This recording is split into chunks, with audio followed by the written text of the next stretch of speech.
அனைவருக்கும் வணக்கம். இப்போ பார்த்தீங்கன்னா ஆல்ஃபா கோச்சிங் சென்டரில் நமக்கு வந்து யூஜிடிஆர்பி கெமிஸ்ட்ரிக்கான அட்மிஷன்ஸ் போயிட்டு இருக்குங்க. இதில் வந்து பார்த்தீங்கன்னா இதில் இருக்கக்கூடிய ஸ்பெஷாலிட்டிஸ் என்னென்ன அப்படின்னு பார்க்கும்பொழுது ஃபர்ஸ்ட்டு ஃபீஸ் கன்செஷன். ஓகேங்களா? இப்போ மற்ற இடங்களில் கம்பேர் பண்ணும் பொழுது இங்கே ஃபீஸ் வந்து ரொம்ப ரொம்ப உங்களுக்கு ஃபேவரபுளாக இருக்கும். உங்களுக்கு தகுந்த உங்கள் பட்ஜெட்டுக்கு தகுந்த அந்த ஃபீஸ் இருக்குது. ஓகேங்களா? ஏன்னா நீங்களும் ஒரு இடத்துல ஒர்க் பண்ணிட்டு இருப்பீங்க, பிரைவேட் ஸ்கூல்ல பிரைவேட் டீச்சர்ஸா ஒர்க் பண்ணிட்டு இருப்பீங்க.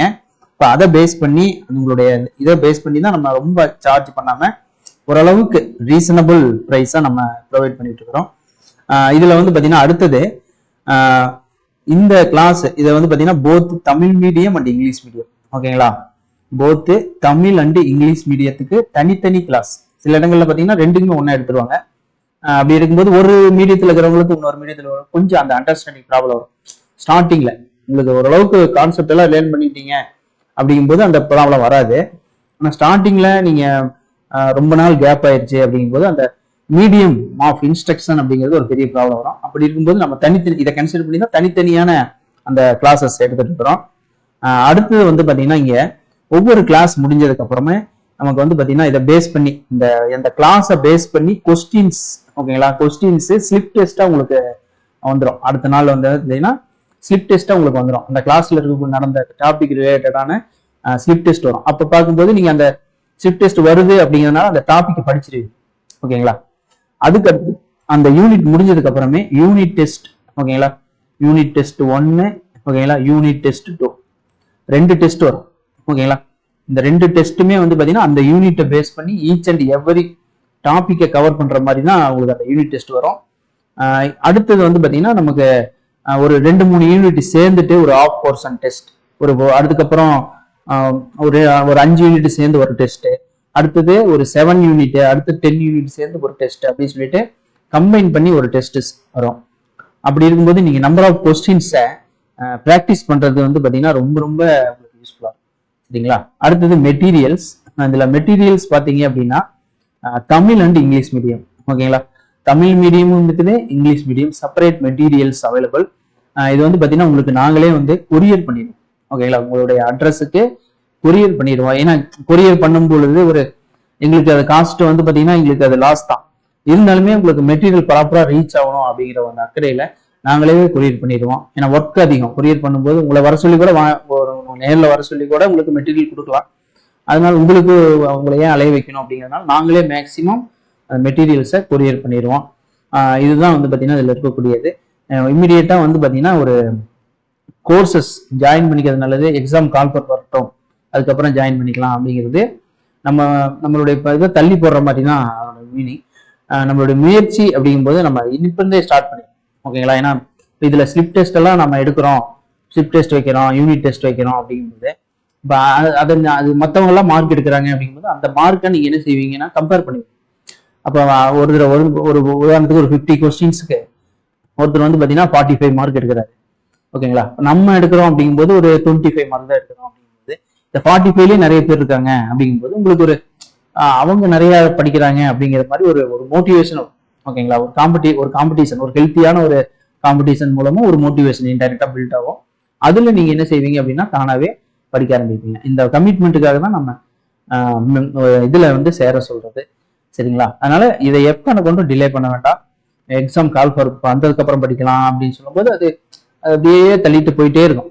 கடைசி வரைக்கும் நம்ம படிக்காத ஒரு சுச்சுவேஷன்ல தான் நம்ம இருப்போம். அதனால கமிட்மெண்ட் அப்படிங்கிறது நம்ம சேரக்கூடிய அந்த இன்ஸ்டிடியூஷனுக்கு நம்ம கமிட்மெண்ட்டா இருக்கிறோம். அதுல வந்து நம்ம அதனுடைய இன்ஸ்ட்ரக்ஷனை ஃபாலோ பண்றோம் அப்படிங்கும்போது தான் நமக்கு ஒரு சக்சஸ் அப்படிங்கிறது கிடைக்கும். ஏன்னா ப்ரீவியஸ் ஹிஸ்டரி, சக்சஸ் ஹிஸ்டரி எல்லாம் நம்ம அனலைஸ் பண்ணும்போது இந்த மாதிரி போய் தான் நிறைய பேர் சக்சஸ் ஆயிருக்காங்க. சரிங்களா? அதனால நம்ம அதை கொஞ்சம் இது பண்ணிங்க. அனைவருக்கும் வாழ்த்துக்கள். ஒரு அரசு பள்ளியில ஆசிரியராக மாறுவதை சமூகத்திற்கு சேவை செய்ய அனைவருக்கும் வாழ்த்துக்கள். இப்போ நம்ம அந்த ப்ரீவியஸ் இயர் கொஸ்டின் டிஸ்கஷன் போயிடலாம். இதுல பாருங்க, molar heat capacity of gas at constant pressure. ஓகேங்களா? அப்ப இந்த கொஸ்டின் எதை பேஸ் பண்ணி இருக்குது அப்படின்னு பாத்தீங்கன்னா நமக்கு சிபிசிவி ரிலேஷன் நீங்க தெர்மோடைனமிக்ஸ்ல நம்ம பார்த்துருப்போம். ஓகேங்களா? CP minus CV equal to R. இந்த மைனஸ் சிபியை மைனஸ் சிவி இருக்கு இல்லைங்களா, இதை அந்த சைடு கொண்டு போங்க. CP equal to R plus CV. ஓகேங்களா? இப்ப சிபி அப்படிங்கிறது சிவியோட ஆறுங்கிற அந்த டேர்மை கூட்டினாதான் வரக்கூடிய ஓகேங்களா. இது ரெண்டும் சேர்ந்ததான் சிபிங்கும் போது எது அதிகமா இருக்கும் எது பெருசா இருக்கும் அப்படின்னா CP is greater than CP ஓகேங்களா. இதுதான் இந்த ஈக்குவேஷனை பேஸ் பண்ணி இருக்கு. அப்ப பாத்தீங்கன்னா டைரக்டா என்ன செய்யலாம் ஆப்ஷன் சி ஓகேங்களா. அடுத்து பாருங்க என்ட்ரோபி ஆஃப் யூனிவர்ஸ், பிரபஞ்சத்தின் ஆற்றல் அளவு நமக்கு வந்து பாத்தீங்கன்னா எப்பயுமே எப்படி இருக்கும்னா கான்ஸ்டன்டா இருக்கும். இது வந்து பாத்தீங்கன்னா this is based on first law of thermodynamics ஓகேங்களா, வெப்ப இயக்கவியலின் முதல் விதி சரிங்களா. அப்ப அந்த முதல் விதி என்ன சொல்லுது அப்படின்னு பாத்தீங்கன்னா ஆற்றலை ஆக்கவோ அழிக்கவோ முடியாது, ஒரு வகையான ஆற்றலை இன்னொரு வகையான ஆற்றலாக மாற்ற முடியும். ஆற்றலை ஆக்கவோ அழிக்கவோ முடியாது. அப்பன்னா ஒரு ஆற்றல் இருக்குது அப்படின்னா ஒரு 100 கிலோ ஜூல் இருக்குதுன்னா புதுசா ஒண்ணு உருவாக்க முடியாது ஓகேங்களா. அதே மாதிரி 100 கம்மி பண்ணவும் முடியாது. இந்த 100 கிலோ ஜூல் பர் மோல்ங்கிறது கான்ஸ்டன்டா தான் இருக்குங்க ஓகேங்களா. அப்ப இதோட மீனிங் என்னன்னா கான்ஸ்டன்ட் மாறிலி ஓகேங்களா. அப்போ ஆப்ஷன் டி. அடுத்து பாருங்க என்தால்பி ஆஃப் வேப்பரைசேஷன், இந்த இடத்துல பாருங்க என்தால்பி ஆஃப் வேப்பரைசேஷன் ஆவியாதலின் வெப்ப மாற்றம். இந்த இடத்துல வெப்ப மாற்றம்ங்கிறது டெல்டா ஹெச், அதே மாதிரி என்ட்ரோபிங்கிறது டெல்டா எஸ். இது ரெண்டுக்குமான ரிலேஷன் ஓகேங்களா. இது சிம்பிளானது. இந்த இடத்துல இது எப்படி இந்த ஃபார்மட் எப்படி வந்திருக்குது அப்படிங்கும்போது வேப்பரைசேஷன் அப்படிங்கும்போது என்ன ஆகும், H2O லிக்விட் ஸ்டேட்ல இருந்து H2O கேசியஸ் ஸ்டேட் போகுது, அதான் வேப்பர் ஓகேங்களா. அப்ப இந்த இடத்துல வேப்பரைசேஷன் ஃபியூசன் அப்படிங்கும் போது எல்லாமே தேர் இஸ் ஈக்லிபிரியம், இந்த இடத்துல ஒரு சமநிலை நிலவும் ஓகேங்களா. ஆவியாதல் அப்படிங்கும்போது ஒரு சமநிலை, வேப்பரைசேஷன் அப்படின்னா சமநிலை, ஒரு ஈக்லிபிரியம் கண்டிஷன் நிலவுது. அப்ப ஈக்லிபிரியம் கண்டிஷன்ல டெல்டா ஜிங்கிறது ஜீரோவா இருக்கும் ஓகேங்களா. அப்ப நமக்கு தெரிஞ்ச இந்த டெல்டா ஜி ஈக்குவேஷன் என்ன அப்படின்னு பாத்தீங்கன்னா delta G equal to delta H minus T delta S ஓகேங்களா. அப்ப இந்த இடத்துல ஜீரோ ஆயிருதுங்களா, zero equal to delta H minus T delta S. இந்த டி டெல்டா எஸ் அந்த பக்கம் வருது ஓகேங்களா. அப்ப T delta S equal to delta H plus ஆயிடுச்சுங்களா. இப்ப பாருங்க டெல்டா எஸ் மட்டும் வச்சுட்டு இந்த டி அந்த சைடு கொண்டு போங்க, delta S equal to delta H divided by T ஓகேங்களா. அப்ப இது வந்து வேப்பரைசேஷன்னா இதுவும் வேப்பரைசேஷன், அப்ப இது வந்து பாயிலிங் பாயிண்ட். இதே சப்போஸ் ஃப்ரீசிங் பாயிண்ட்னா இது ஃப்ரீசிங் பாயிண்ட்னா delta S F delta H F divided by இதுவும் ஃப்ரீசிங் பாயிண்ட் ஓகேங்களா. அப்ப இதுதான் வந்து இதுக்கான இது. அது வந்து பாத்தீங்கன்னா ஆப்ஷன் ஏ சரிங்களா, கரெக்டான ஃபார்மேட்ல இருக்கிறது ஆப்ஷன் ஏ. அடுத்து பாருங்க ஐஸ் ஸ்கேட்டிங் இருக்குதாங்க, ஐஸ் ஸ்கேட்டிங் பனி சறுக்கு ஓகேங்களா. பனி சறுக்கிறதுக்கான காரணம் என்ன அப்படின்னு பாத்தீங்கன்னா இது ஐஸ்ன்னு வச்சுங்களேன். அப்ப திஸ் இஸ் தி ஐஸ். அப்ப இதுல ஸ்கேட்டிங் இந்த மாதிரி ஒரு ஸ்கேட்டிங் ஓகேங்களா, இந்த மாதிரி ஒரு ஸ்கேட்டிங் இருக்குன்னு வச்சுங்க. இப்ப இங்கே ஒரு பர்சன் இங்க நின்று இருக்கிறான்னு வச்சுங்க, இவன் என்ன செய்வானா ஒரு அழுத்தத்தை கொடுப்பான் சரியா, ப்ரெஷர் அதிகமாகும். அப்ப ப்ரெஷர் அதிகமாகுது அப்படிங்கும்போது இங்க மெல்டிங் பாயிண்ட் என்ன ஆகுது அப்படின்னு பாத்தீங்கன்னா டிகிரீஸ் ஆகும் ஓகேங்களா. மெல்டிங் பாயிண்ட் குறையுது. உதாரணத்துக்கு இப்ப இந்த ஐஸோட மெல்டிங் பாயிண்ட் நமக்கு ஒரு -1 டிகிரி செல்சியஸ், ஐஸோட மெல்டிங் பாயிண்ட் 1 டிகிரி செல்சியஸ். இப்ப இங்க ப்ரெஷரை கொடுக்கறதுனால இந்த ஐஸோட மெல்டிங் பாயிண்ட் என்னவா மாறுது அப்படின்னு பாத்தீங்கன்னா -5 டிகிரி செல்சியஸ்க்கு மாறுது. அப்ப மெல்டிங் பாயிண்ட் குறையுது, -1ல இருந்து -5 டிகிரிக்கு மாறுது. அப்ப -5 டிகிரி குறையுது, இந்த ஐஸோட மெல்டிங் பாயிண்ட் -5 டிகிரி. இப்ப அட்மாஸ்பியரிக் டெம்பரேச்சர் -1 டிகிரி. அப்ப இது -5 டிகிரி போனாதான் சாலிடா இருக்கும் ஓகேங்களா, புரியுதுங்களா. -5 டிகிரி போனாதான் சாலிடா இருக்கும். ஆனா அட்மாஸ்பியர்ல -1 டிகிரி இருக்குது. அப்ப இது என்ன ஸ்டேட்டுக்கு வந்துடும், லிக்விட் ஸ்டேட்டுக்கு வந்துடும். இது என்னன்னா அந்த ப்ரெஷர் எங்க இருக்கோ அங்க இருக்கிற ஐஸ். அப்ப இந்த இடத்துல ப்ரெஷர் இந்த சர்ஃபேஸ்ல இருக்குன்னா இந்த சர்ஃபேஸ்ல இருக்கிற ஐஸ் மட்டும் இந்த ஸ்கேட்டிங் இருக்கு இல்லைங்களா, அதுக்கு கீழே சர்ஃபேஸ்ல இருக்கிற ஐஸ் மட்டும் நமக்கு லிக்விடா மாறிடும் ஓகேங்களா. அப்ப இது வந்து ஃப்ரிக்ஷனை குறைக்குது. ஃப்ரிக்ஷன் அதாவது இந்த ஸ்கேட்டிங் டிவைஸுக்கும் இந்த ஸ்கேட்டிங் அந்த இது இருக்கு இல்லைங்களா, அந்த இதுக்கும் இந்த ஐஸுக்கும் உள்ள ஃப்ரிக்ஷனை குறைக்குது இந்த லேயர், வாட்டர் லேயர் ஓகேங்களா. This is the water layer, நீர் படலம் அப்படின்னு சொல்லுவோம். அப்ப குறைக்கிறதுனால ஈஸியா அப்படியே வலிக்கிட்டு அப்படியே சர்ன்னு போக முடியும் ஓகேங்களா. அப்ப இதுதான் இதனோட பேஸ் பண்ணியிருக்குது. அப்ப ப்ரெஷர் அதிகமாகும் போது மெல்டிங் பாயிண்ட் குறையும். அப்ப டைரக்டா என்ன செய்யலாம் ஆப்ஷன் ஏ ஓகேங்களா. அடுத்து பாருங்க condition for spontaneity of a reaction ஓகேங்களா. அதாவது தன்னிச்சையாக வினைகளுக்கான அந்த நிபந்தனை நமக்கு தெரியும். டெல்டா ஜி வந்து நெகட்டிவ்ல இருக்கணும், டெல்டா ஹெச் நெகட்டிவ்ல இருக்கணும். அப்ப எது பாசிட்டிவ்னா டெல்டா எஸ் நமக்கு பாசிட்டிவா இருக்கும். அப்ப இந்த கண்டிஷனை பார்க்கணும். நெகட்டிவ்னா <0 ஓகேங்களா. அப்ப வந்து பாத்தீங்கன்னா இது கிடையாது, இதுவும் இல்லை, இதுவும் இல்லை. அப்ப இதுதான் டெல்டா ஜிங்கிறது 0வோட கம்மியா இருக்கு ஓகேங்களா. அப்ப delta G negative. Option D. அடுத்து பாருங்க, இங்க கொடுத்திருக்கிற ஈக்குவேஷன். ஓகேங்களா, நம்ம இதை பார்த்துட்டு டக்குன்னு இந்த ஏ ஆப்ஷன் வச்சு கிளிக் பண்ணிடுவோம். ஆனா ஏ ஆப்ஷன் கிடையாது. என்ன ஆப்ஷன்னா கொஞ்சம் யோசிச்சு பார்க்கணும். Gibbs Duhem equation. ஓகேங்களா, அப்ப இதுதான் ஆன்சரு. இந்த கிப்ஸ் ஹெல்ம்ஹோல்ட்ஸ் ஈக்குவேஷன் அப்படிங்கிறது என்னன்னா, மேல இருக்கிறது delta G versus temperature. Delta ஜிக்கும் டெம்பரேச்சருக்குமான ரிலேஷன். ஓகேங்களா, இதை சொல்றதுதான் Gibbs Helmholtz equation, Gibbs Helmholtz சமன்பாடு. இந்த கிப்ஸ் டியூகம் ஈக்குவேஷன் அப்படிங்கிறது என்ன அப்படின்னு பாத்தீங்கன்னா, கெமிக்கல் பொட்டன்சியல்ல வரக்கூடியது. ஓகேங்களா, அதாவது இப்ப ஒரு காம்போனன்ட், ஒரு சிஸ்டம் இருக்குது அப்படின்னா, ஒரு அமைப்பு இருக்குது அப்படின்னா, அதுல ஒரு காம்போனன்ட்டை ஆட் பண்றீங்க. சரிங்களா, ஒரு கெமிக்கல் காம்பவுண்டை ஆட் பண்றோம். அப்ப அந்த கெமிக்கல் காம்பவுண்ட் அந்த இதுல என்ன மாதிரியான விளைவை ஏற்படுத்துது. ஓகேங்களா, ஒரு ஒன் மோல் சப்ஸ்டன்ஸை ஒரு சிஸ்டத்துல ஆட் பண்றோம். அப்படி ஆட் பண்ணும் பொழுது அந்த சிஸ்டத்தோட ஃப்ரீ எனர்ஜியில இந்த 1 மோல் சப்ஸ்டன்ஸ் எந்த மாதிரியான மாற்றத்தை ஏற்படுத்துது அப்படிங்கறதான் கிப்ஸ் டியூகம் ஈக்குவேஷன். அந்த ஈக்குவேஷன் தான் இது. ஓகேங்களா, அப்ப இதுல பாருங்க, Ni அப்படிங்கிறது number of molecules of i component. ஓகேங்களா, அதாவது அந்த காம்போனன்ட் அப்படிங்கிறது அந்த கூறு அப்படின்னு சொல்றோம். அப்ப i அப்படிங்கிற அந்த கூறுடைய நம்பர் ஆஃப் மோல்ஸ். ஓகேங்களா, அதே மாதிரி டி மியூ ஐ அப்படிங்கிறது இன்ஃபினிட்டெசிமல் சேஞ்ச் இன் கெமிக்கல் பொட்டன்சியல். ஓகேங்களா, அதாவது இந்த கெமிக்கல் பொட்டன்சியல் கூடிய ஸ்மால் சேஞ்ச், சிறிய அளவிலான மாற்றம். அதுதான் இந்த டி மியூ ஐ அப்படிங்கிறது ரெப்ரசென்ட் பண்ணுது. ஓகேங்களா, அப்ப ஆப்ஷன் சி. அடுத்து பாருங்க, rate constant for the reaction. A plus B gives a product. ஓகேங்களா, A plus B gives விளைபொருள்.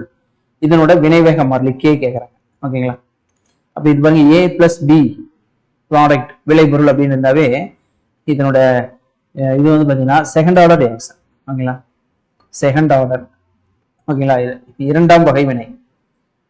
இதுவே முதல் வகை வினைன்னு வச்சுங்களேன், A gives விளைபொருள், A gives விளைபொருள், A gives a product அப்படின்னு இருக்கும். ஆனா இங்க வந்து பாத்தீங்கன்னா A plus B இருக்குன்னா செகண்ட் ஆர்டர். செகண்ட் ஆர்டர் ரியாக்ஷனுக்கான ரேட் கான்ஸ்டன்ட் ஆப்ஷன் பி. ஓகேங்களா, அதாவது A B இருக்குன்னு வச்சுங்க, A B இருக்கு. அப்ப இது A ஓட இனிஷியல் அமௌண்ட் A, B ஓட இனிஷியல் கான்சன்ட்ரேஷன் B ன்னு வச்சுங்க. ஆஃப்டர் சம் டைம் இந்த A ல இருந்து X அமௌண்ட் ரியாக்ட் ஆகுது, B ல இருந்து X அமௌண்ட் ரியாக்ட் ஆகுது. ஓகேங்களா, அப்ப அதுதான் அதை பேஸ் பண்ணி தான் இந்த ஈக்குவேஷன். இதை நமக்கு இந்த ஈக்குவேஷனே தெரியல அப்படின்னா கூட இது தெரியும்ல, இதுல இருந்து நம்ம இந்த ஈக்குவேஷன் நம்ம என்ன செய்யலாம், ஓரளவுக்கு கெஸ் பண்ணிக்கலாம். ஓகேங்களா, அதனால நம்ம இந்த தேர்ட் ஆர்டர் வரைக்கும், first order, second order, third ஆர்டருக்கான ரேட் கான்ஸ்டன்ட்டை படிச்சு வச்சுக்கிறது நல்லது. ஓகேங்களா, அடுத்து பாருங்க, இதுவும் அதே மாதிரி Na gives ப்ராடக்ட். ஓகேங்களா, Na ப்ராடக்டை கொடுக்குது. அப்ப இந்த n அப்படிங்கிறது என்ன அப்படின்னு பாத்தீங்கன்னா ஸ்டாக்கியோமெட்ரிக் கோஎஃபிஷியன்ட். ஓகேங்களா, அப்ப இந்த ஸ்டாக்கியோமெட்ரிக் கோஎஃபிஷியன்ட் பவர்ல எப்படி வரும், எந்த மாதிரியான கண்டிஷன்ல வரும் அப்படின்னா, இந்த ரியாக்ஷன் ஒரு எலிமெண்டரி ரியாக்ஷனா இருக்கும். ஓகேங்களா, எலிமெண்டரி ரியாக்ஷன், அதாவது ஒரு படியில் நிகழக்கூடிய வினையா இருக்கும். ஓகேங்களா, ஒரு படியில் சிங்கிள் ஸ்டெப் ரியாக்ஷனா இருக்கும். சரிங்களா, அப்படி இருந்துச்சுன்னா இந்த இந்த வினை குணகமானது இந்த அடுக்கு. ஓகேங்களா, வினை வகையில மேல என்னங்கிறது இந்த இடத்துல ஆர்டர் வினை வகை. அப்ப இங்க n ஏன் இருக்குது, அப்ப பவர்ல n இருக்குது, டைரக்டாவே கேட்கறாங்க. ஓகேங்களா, ஆப்ஷன் பி. அடுத்து பாருங்க, இந்த கோல்டு நம்பர் கேட்கறாங்க. ஓகேங்களா, இதுல சில டேட்டா டைப் ஆஃப் கொஸ்டின்ஸ் நமக்கு கேட்கறாங்க தான், ஏன்னா இது வந்து காம்படிட்டிவ் எக்ஸாம்ங்கிறதுனால இந்த டேட்டா டைப் ஆஃப் கொஸ்டின்ஸ் கேட்பாங்க. நம்ம எப்படியும் இந்த டேட்டாஸை நம்ம என்ன செய்யணும் அப்படின்னா கொஞ்சம் ஞாபகம் வச்சுக்கணும். ஓகேங்களா, அப்ப albumin, colloid of albumin, albumin பாதுகாப்பு கொண்டு தங்க எண் கேட்கறாங்க. இப்ப இதனோட ஆன்சரு 0.1 0.2 வரைக்கும். ஓகேங்களா, இது நம்ம ஸ்டேட் போர்ட் புக்ல வந்து பாத்தீங்கன்னா இந்த ஆல்புமினுக்கு 0.08 இருந்து 0.10 அப்படின்றது. ஓகேங்களா, அப்ப இந்த கொடுத்திருக்கிற ஆப்ஷன்ல எது இது கம்மியா, இது அப்படியே இல்லை, நமக்கு இது அப்படியே ஆப்ஷன்ல இல்லை. நம்ம இது வந்து ஸ்டேட் போர்ட் புக்ல இந்த அளவுக்கு இருக்குது. ஏன்னா சில இந்த ரேஞ்சஸ் அப்படிங்கிறது மாறும். இதே NCERT புக் பார்த்தீங்கன்னா அங்க ஒரு வேல்யூ இருக்கும். அப்ப இந்த இடத்துல நம்ம என்ன எடுத்துக்கிறோம்னா இதனுடைய வேல்யூ லோவா எடுக்கிறோம், நியர்லி 0.1க்கு இருக்கும். அப்படிங்கும்போது இந்த பி ஆப்ஷன் தான் மோஸ்ட் சூட்டபிள் ஆன்சர். ஓகேங்களா? அப்ப அந்த மாதிரி தான் நம்ம இது பண்ணிக்கணும். அடுத்து பாருங்க, இங்க Zn 2 plus 2 எலக்ட்ரான், இது வந்து Zn கொடுக்கும். ஓகேங்களா? அப்ப இது ஒரு நென்ஸ்ட் ஈக்குவேஷன். அப்ப E cell equal to E naught cell minus 0.0591 divided by n log product concentration divided by reactant concentration. ஓகேங்களா? அப்ப இந்த பாருங்க, ப்ராடக்ட் என்ன இருக்குது? ஜிங்க், வெறும் ஜிங்க். அப்ப சாலிட் ஸ்டேட்ல இருக்குது. அப்ப சாலிடோட கான்சென்ட்ரேஷனும் பியூர் சாலிடா இருந்துச்சுன்னா தட் இஸ் டேக்கன் as 1. வெறும் சாலிடா இருந்துச்சுன்னா, அதே மாதிரி வெறும் லிக்விடா இருந்துச்சுனாலும் அதனோட கான்சென்ட்ரேஷன் இஸ் டேக்கன் as 1. ஓகேங்களா? அதனுடைய செறிவு நம்ம 1ன்னு எடுத்துக்கிறோம். ஓகேங்களா? ஓகேங்களா? அப்ப இந்த இடத்துல பாருங்க, இதை சப்ஸ்டியூட் பண்ணுங்க. E cell equal to E naught cell minus 0.0591 divided by 2 வரும். அப்ப இந்த வினையில பாருங்க, 2 எலக்ட்ரான்கள் ஈடுபடுகின்றன. ஓகேங்களா? அதனால இங்க 2 அப்படின்னு போட்டுக்கிறோம். லாக், அப்ப மேல வந்து பாத்தீங்கன்னா வெறும் சாலிட் திடப்பொருளா இருக்குது. திடப்பொருளோட செறிவு 1 எடுத்துக்கணும் எப்பயுமே. ஓகேங்களா? அப்ப கீழே வந்து Zn 2+, இப்படித்தான் இருக்கு. நாம இப்படி இருக்குதுன்னு பார்த்துட்டு எந்த ஆப்ஷனை சூஸ் பண்ணுவோம் அப்படின்னு பாத்தீங்கன்னா, நம்மளுடைய மூளை என்ன செய்யும், அல்லது நம்மளுடைய விதி என்ன செய்யும்னா இந்த ஆப்ஷனை சூஸ் பண்ணுவோம். ஓகேங்களா? இந்த பிளஸ் விட்டுருவோம். சரிங்களா? அப்ப ஆனா இங்க மாத்திருக்கான் பாருங்க, இ செல் கரெக்டான இது E naught cell plus 0.0591 divided by 2 அப்படிங்கும்போது இந்த லாகுக்கு முன்னாடி இருக்கிற மைனஸை பிளஸ்ஸா மாத்தீங்கன்னா லாகுடைய இது அப்படியே இன்வெர்ட் ஆயிடும். Zn 2+ மேல வந்துடும். ஓகேங்களா? அப்ப Zn 2+ஓட செறிவு. ஓகேங்களா? அப்ப இதுதான் கரெக்ட். இது எங்க இருக்குன்னா ஆப்ஷன் சில இருக்கு. இதுதான் கரெக்ட். நம்ம அவசரத்துல இந்த ஏவை சேட் பண்ணிடுறோம். அது தவறான விட. அதனால எப்பயுமே அவசரக்கூடாது. 1க்கு 2 தடவை அதை யோசிச்சு அப்புறமேல இது. ஓகேங்களா? இது வந்து கொஸ்டின் நம்பர் 73. சரிங்களா? அப்ப இதுல நம்ம 73 வரைக்கும் அந்த கொஸ்டின்ஸ் பார்த்துருக்கோம். மீதி அடுத்த இதுல ரிமைனிங் கொஸ்டின்ஸ் பார்த்துடலாம். ஓகேங்களா? ரிமைனிங் கொஸ்டின்ஸ் தவிர இந்த மாதிரி எல்லாம் கொஸ்டின்ஸ் கேட்பாங்க அப்படிங்கிறத நம்ம இந்த சீரீஸ்ல பார்க்கணும். ஓகேங்களா? அனைவருக்கும் வாழ்த்துக்கள். நன்றி, வணக்கம்.